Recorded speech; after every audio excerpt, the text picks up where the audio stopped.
Uttarakhand express में आगे बढ़ेंगे। उत्तराखंड के जंगलों में आग लगातार बढ़ती जा रही है और अब ये मामला गंभीर होता जा रहा है। अल्मोड़ा में आग बुझाने के लिए लगातार प्रयास किए जा रहे हैं और आग में झुलसे तीसरे शख्स ने भी कल दम तोड़ दिया। अब तक अल्मोड़ा के सोमेश्वर में 3 लोगों की आग में झुलसकर मौत हो गई है, जबकि एक अन्य घायल है और पिछले 24 घंटे में 64 जगहों पर आग के जो मामले हैं वो देखे गए और साथ ही अब तक कुल 868 घटनाएं आग की हो चुकी हैं। 1085 हेक्टेयर जंगल भी इससे प्रभावित हुए हैं और अब तक 25 लाख के नुकसान का अनुमान है। कुमाऊं में सबसे ज्यादा 456 मामले सामने आए और इस बार पिछले पूरे फायर सीजन यानी कि 2023 के साल भर में लगी आग का जो रिकॉर्ड है वो इस साल टूट गया है और लगातार आग की जो घटनाएं हैं वो बढ़ती जा रही है।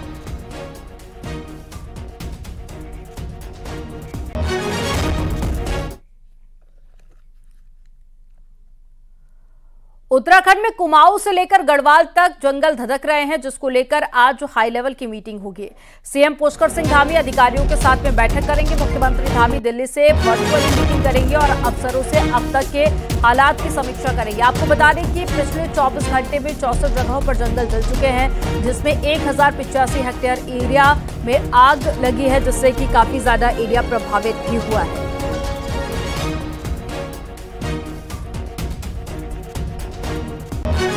और ज्यादा जानकारी के साथ में देहरादून से दीपांकर भट्ट जुड़ गए हैं। दीपांकर, क्या अपडेट है, क्योंकि आग की जो घटनाएं हैं वो लगातार बढ़ती जा रही हैं और 3 लोगों की जान भी जा चुकी है। ऐसे में क्या इंतजाम किए जा रहे हैं वन विभाग की तरफ से, और साथ ही आज मुख्यमंत्री पुष्कर सिंह धामी बैठक भी लेंगे, तो बैठक को लेकर किस तरह की जानकारी, क्या कुछ कयास? बिल्कुल, इससे पहले जो बैठक मुख्यमंत्री ने देहरादून में ली थी उसमें सभी अधिकारियों को निर्देश दिए थे कि छुट्टी कैंसिल करने की बात भी की थी। हल्द्वानी में उन्होंने मीटिंग ली थी और तब उन्होंने कहा था कि इन हालात को देखते हुए कोई भी फॉरेस्ट का अफसर फिलहाल छुट्टी पर ना रहे। आज जो बैठक मुख्यमंत्री लेने वाले हैं वर्चुअल बैठक होगी। मुख्यमंत्री दिल्ली से मौजूद रहेंगे और इसमें चाहे चीफ सेक्रेटरी हो, चाहे डीजीपी हो या फॉरेस्ट चीफ हो, इसके अलावा जो और ऑफिशियल्स अलग अलग डिस्ट्रिक्ट्स में काम कर रहे हैं वो डिस्ट्रिक्ट्स के डीएम, ये सभी से मौजूद रहेंगे। जिस तरीके की स्थितियां हमने अभी दिखाई और खबरें दिखाई, ये एक्चुअल हालात इस वक्त बने हुए हैं। तमाम पहाड़ी जिलों में सबसे ज्यादा दिक्कतें खासतौर नैनीताल, बागेश्वर, अल्मोड़ा, इसके अलावा पौड़ी और दूसरी जगहों पर भी इस तरह की तस्वीरें निकलकर सामने आई हैं। तो जंगलों की आग कहीं ना कहीं, जैसा हमने बताया कि 2023 के से ज्यादा रिकॉर्ड इस बार टूटे हैं। तो अभी भी मई पूरा और जून 15 तारीख तक अगर मानसून सीजन को माना जाए तो लगभग 40 से 45 दिन अभी भी चैलेंजिंग रहेंगे पूरी गवर्नमेंट के लिए यहां पर। और क्योंकि 4 धाम यात्रा भी इस बीच में होनी है और जंगल की आग जिस तरीके से फैल रही है लगातार, 3 लोगों की अब तक मौत भी हो चुकी है, तो चैलेंज गवर्नमेंट के लिए है। और आज मुख्यमंत्री पुष्कर सिंह धामी पूरी समीक्षा करेंगे कि पिछले 1-1.5 हफ्ते में किस तरीके से इसके लिए काम किया गया और आगे जो अभी हालात बने हुए हैं उनको किस तरीके से कंट्रोल किया जाए, उसको लेकर आज बैठक होने वाली। नल्ले, तो बिल्कुल आज बैठक होगी जिसमें फीडबैक भी लेंगे और साथ ही कुछ दिशा निर्देश भी जारी कर सकते हैं सीएम। जानकारी साझा करने के लिए बहुत शुक्रिया दीपांकर आपका। उत्तराखंड में बारिश को लेकर भी अलर्ट जारी हुआ है। मौसम विज्ञान केंद्र के मुताबिक कई जिलों में आज बारिश के आसार हैं। उत्तरकाशी, चमोली, रुद्रप्रयाग में बारिश की संभावनाएं काफी ज्यादा बढ़ गई हैं। इसके साथ ही बागेश्वर, पिथौरागढ़ के लिए भी अलर्ट जारी किया गया है। कुछ जिले ऐसे हैं जहां पर हवाओं के साथ में आंधी का भी पूर्वानुमान जताया गया है और उत्तराखंड के कई सारे जिलों में आंधी आ सकती है। इसके अलावा आज तेज बारिश का जो अनुमान है वो मौसम विभाग की तरफ से जारी किया गया है।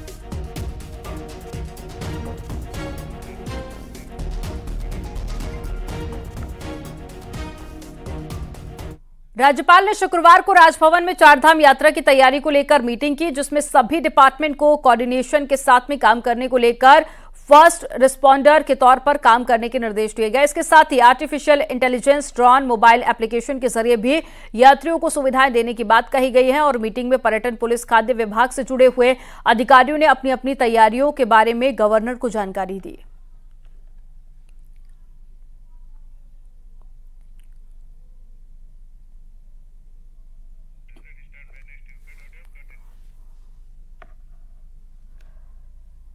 केदारनाथ धाम में हेली टिकटों में धांधली रोकने के लिए सरकार ने IRCTC को जिम्मेदारी दी है, लेकिन साइबर फ्रॉड फिर भी एक्टिव है। वहीं हेली फ्रॉड के साथ में पुलिस के सामने अब दूसरी बड़ी चुनौती केदार धाम में होटल बुकिंग के नाम पर हो रही ठगी को रोकना है, क्योंकि साइबर ठग केदारनाथ धाम के रुकने के लिए होटल, गेस्ट हाउस और साथ ही धर्मशालाओं की फर्जी वेबसाइट बनाकर बुकिंग ले रहे हैं। इसमें कई वेबसाइट बिहार के नालंदा और साथ ही पश्चिम बंगाल से बनाई गई हैं। पुलिस ने ऐसी 6 फर्जी वेबसाइट को बंद कराया है, साथ ही कई फर्जी मोबाइल नंबरों को भी बंद करवाया गया है।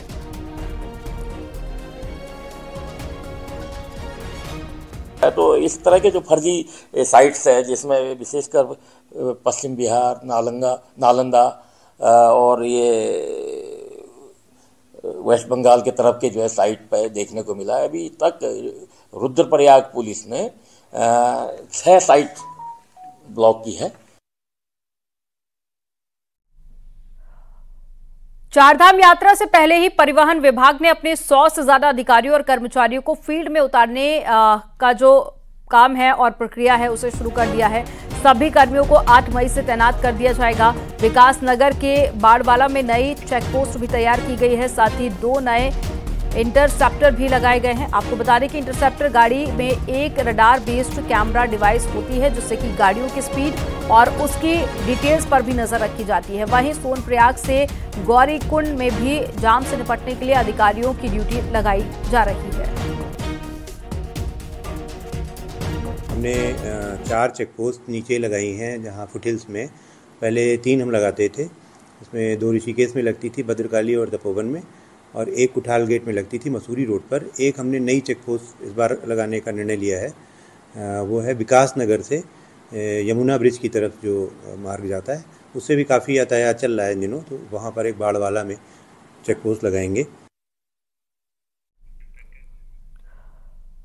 उत्तराखंड बोर्ड के रिजल्ट में 10वीं की टॉपर प्रियांशी रावत की जिस सफलता के लिए शिक्षा विभाग सरकारी स्कूलों की पीठ ठोक रहा था, अब पता चला है कि प्रियांशी रावत ने सरकारी स्कूल से नहीं बल्कि एक डमी स्कूल से बोर्ड टॉप करके नाम रोशन किया है। आखिर डमी स्कूल क्या है, एक रिपोर्ट में आपको दिखाते हैं।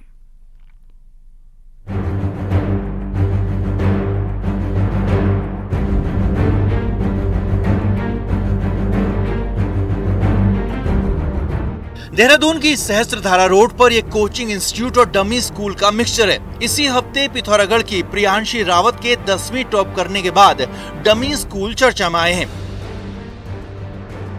प्रियांशी जिस स्कूल में पढ़ती थी उसकी मान्यता सिर्फ 8वीं क्लास तक थी, लिहाजा उसके एग्जाम एक डमी स्कूल में कराए गए। अब जब उसने टॉप कर लिया तो सेहरा भी डमी स्कूल के सिर बंधा है। जानकार कहते हैं कि पिछले कुछ सालों में डमी स्कूल का धंधा बहुत तेजी से फैला है, खासकर जब से 10वीं के बाद इंजीनियरिंग और मेडिकल की कोचिंग का सिलसिला चला है। यहाँ स्टूडेंट्स कोचिंग के साथ कोचिंग सेंटर की मदद से एक स्कूल में दाखिला लेते हैं, जहाँ सिर्फ एग्जाम देने जाना होता है। धंधा चोखा है, जहाँ हर कोई अपना शेयर बना रहा है।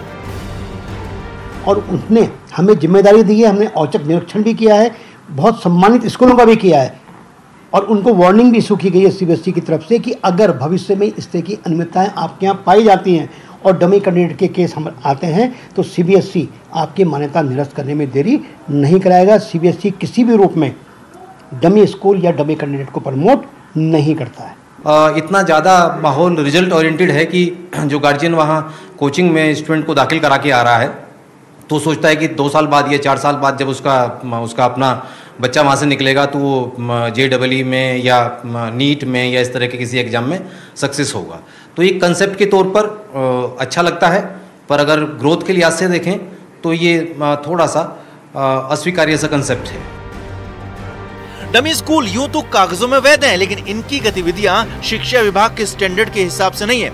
अब जब मामला न्यूज़ 18 ने उठाया तो सुनिए अधिकारियों का क्या जवाब है। लेकिन जहाँ ये पढ़ती थी और ये वो वाली बात अगर सच है तो उसमें जांच की जाएगी, और जो भी अधिकारी होंगे जिन्होंने इस तरह का चीज़ें नहीं देखी उसके खिलाफ कार्रवाई करनी पड़ेगी।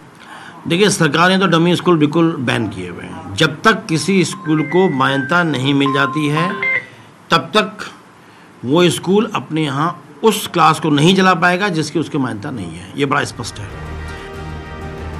जानकार ये भी मानते हैं कि डमी स्कूल इसलिए भी चल रहे हैं क्योंकि समाज का एक बड़ा तबका, जिनमें कई पेरेंट्स भी हैं, उनकी मौन मंजूरी ऐसे स्कूलों को मिली हुई है। न्यूज़ 18 के लिए देहरादून से भारती सकलानी की रिपोर्ट।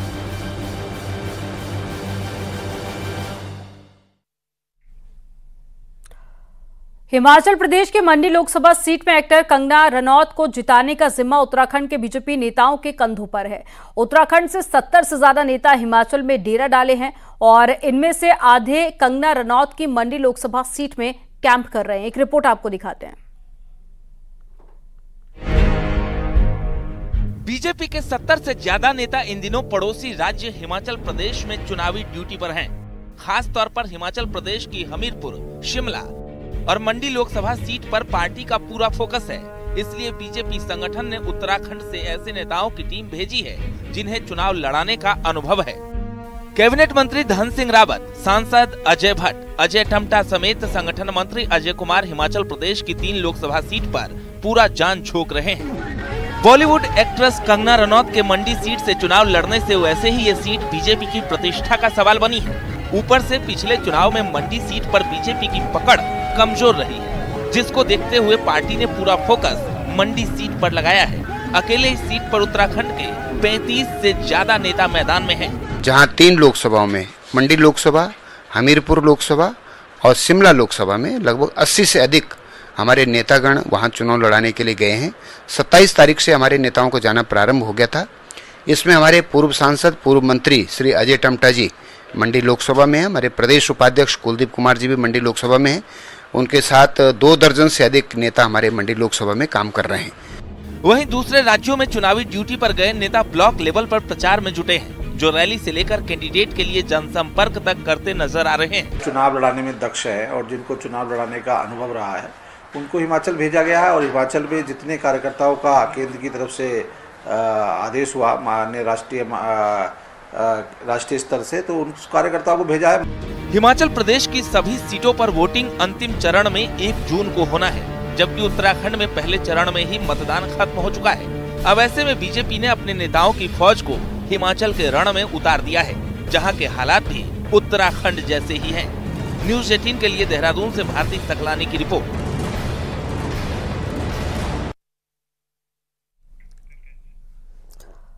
चुनाव आचार संहिता का आनंद उत्तराखंड का सरकारी सिस्टम ले रहा है। कुछ जरूरी विभागों को छोड़कर सब में सन्नाटा है। मंत्री चाहकर भी काम नहीं करवा पा रहे हैं, इसलिए इस सिस्टम को बदलने की बात अब मंत्री भी करने लगे हैं।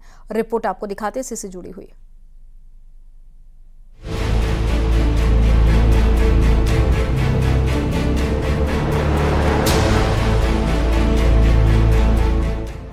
लोकसभा चुनाव की आचार संहिता पूरे देश में 6 जून तक लागू रहेगी। यानी 6 जून तक न कोई कैबिनेट मीटिंग होगी, न कोई फैसला। उत्तराखंड में 19 अप्रैल को चुनाव हो चुका है, लेकिन निकाय चुनाव से लेकर ज्यादातर विभागों में काम के लिए 6 जून तक का इंतजार करना पड़ेगा। कुछ जनता से जुड़े मामलों के लिए मीटिंग की छूट चुनाव आयोग से ली गई है, जैसे पानी, बिजली, आपदा प्रबंधन, 4 धाम यात्रा, जंगल की आग जैसे जनहित से जुड़े मामलों में ही मुख्यमंत्री मीटिंग ले सकते हैं। पर इसके अलावा ना किसी विभाग की बैठक मंत्री बुला सकते और ना ही विभागों में कोई काम हो सकता है। मतलब यह कि सरकारी अफसर कर्मचारियों के दिन आजकल बिना किसी टेंशन के कट रहे हैं। हाल ही में कृषि मंत्री गणेश जोशी ने 2 मीटिंग की जो आचार संहिता में चर्चाओं में रही, तो शहरी विकास मंत्री न निकाय चुनाव की मीटिंग कर पा रहे और न जून में पूरे होने वाले स्मार्ट सिटी प्रोजेक्ट की। मंत्री भी मानते हैं कि पहले चुनाव के बावजूद आचार संहिता में काम न करने का सिस्टम बदलना चाहिए। मेरा तो ये कहना है कि इस व्यवस्था में थोड़ा परिवर्तन होना चाहिए। जब जहाँ पर चुनाव हो चुके हैं और एक लंबा समय बाकी है, तो वहाँ पर इसको उससे मुक्त रखना चाहिए, ताकि इसकी वजह से विकास कार्य प्रभावित हो रहे हैं।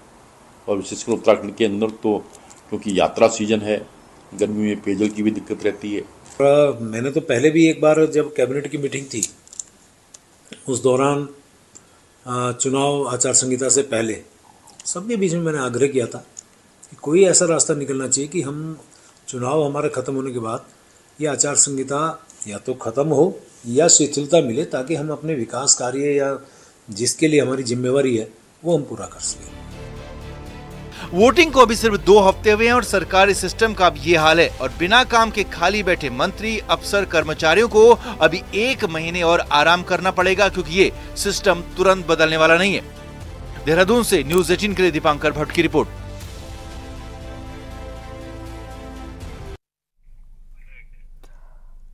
6 महीनों में अब तक उद्यान घोटाले की जांच नहीं हो पाई है, जबकि हाईकोर्ट ने सीबीआई को 3 महीने में रिपोर्ट देने को कहा था और इसी मामले में अब पुनर्विचार याचिका की तैयारी की जा रही है। तो वहीं दागी अफसर अब भी जमकर काम कर रहे हैं। रिपोर्ट आपको दिखाते हैं।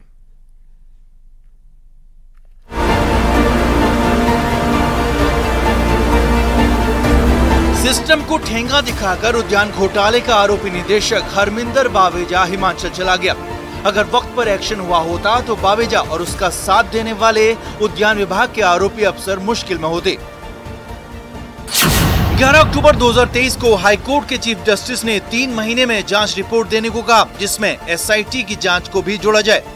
11 अक्टूबर 2023 से अब तक 6 महीने बीत चुके हैं, पर जांच रिपोर्ट हाईकोर्ट में नहीं पहुंची। इसी पर शिकायतकर्ता दीपक करगेती ने सवाल उठाए हैं।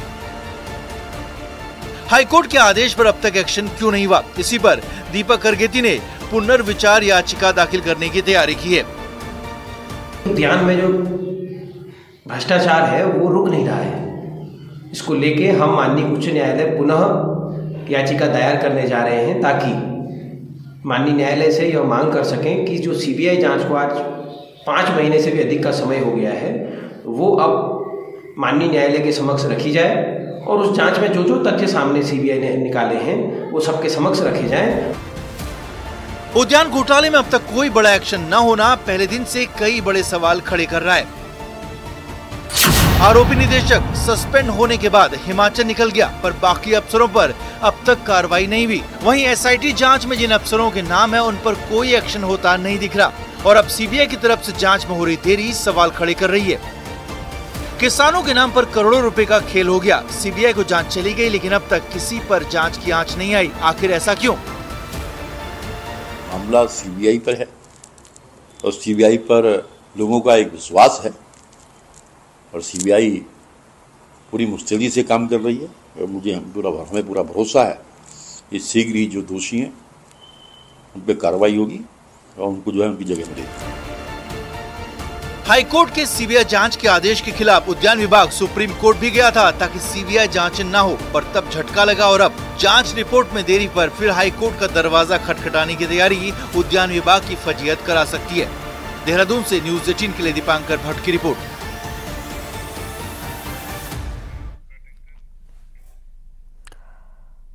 चारधाम यात्रा में आने वाले तीर्थ यात्रियों को अभी बजरंग सेतु का इंतजार करना पड़ेगा। साल 2018 में तकनीकी खामियों को देखते हुए ऋषिकेश के विश्व प्रसिद्ध लक्ष्मण झूला पुल को आवाजाही के लिए बंद कर दिया गया था और इसी के पास पे बजरंग सेतु का निर्माण शुरू किया गया था, जिसे पिछले साल यानी कि 2023 में बनकर पूरा होना था, लेकिन लेट लतीफी के चलते अब उम्मीद 2025 के बाद तक की है। लक्ष्मण झूला पुल बंद होने से यहाँ पर विदेशी पर्यटकों के साथ साथ देसी पर्यटकों को भी आने जाने में दिक्कत होगी और उनका भी आना जाना बंद हो गया है, जिसके चलते यहाँ के व्यापार और आवागमन पर भी इसका असर पड़ा है।